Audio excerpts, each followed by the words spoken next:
اعوذ باللہ من الشیطان الرجیم، بسم اللہ الرحمن الرحیم۔ حدیث شریف میں آتا ہے کہ جو شخص ذبیحہ کے ساتھ رحمدلی کا معاملہ کرتا ہے تو اللہ قیامت کے دن اس پر رحم فرمائے گا۔ جانور کو ذبح کی جگہ لے جاتے ہوئے حتی الامکان نرمی اور آہستگی کا مظاہرہ کرنا چاہیے۔ بلا ضرورت گھسیٹ کر لے جانا ممنوع ہے، کیونکہ بے جا تکلیف کا باعث ہے۔ جانور کو ذبح کے لیے لٹاتے ہوئے بھی حتی الامکان نرمی اور آہستگی کا مظاہرہ کرنا چاہیے۔ جانور کے سامنے دوسرا جانور ذبح کرنے سے اجتناب کرنا چاہیے، کیونکہ تکلیف کا باعث ہے۔ البتہ اگر کوئی عذر ہو تو اس صورت میں اس میں کوئی حرج نہیں۔ کھند چھری سے ذبح کرنا ممنوع ہے، کیونکہ اضافی تکلیف کا باعث ہے۔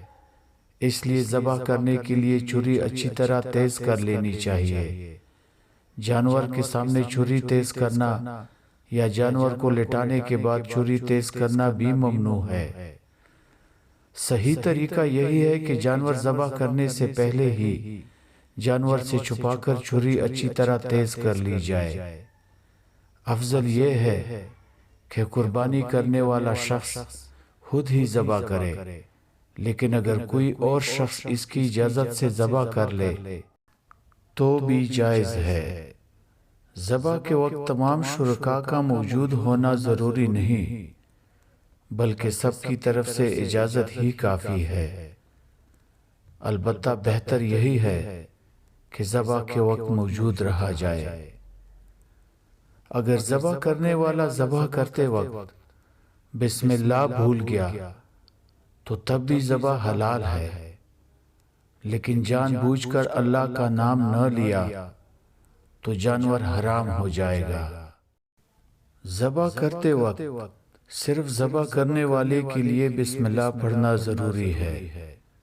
اسی طرح اگر چھری چلانے والے افراد ایک سے زائد ہوں تو سب کے ذمے بسم اللہ پڑھنا ضروری ہے۔ باقی جن افراد نے جانور کو پکڑ رکھا ہو تو ان کے ذمے بسم اللہ اور تکبیر کہنا ضروری نہیں۔ کتاب قربانی کی شرعی حیثیت مؤلف حضرت مولانا محمد علاء الدین صاحب قاسمی متضلہ العالی۔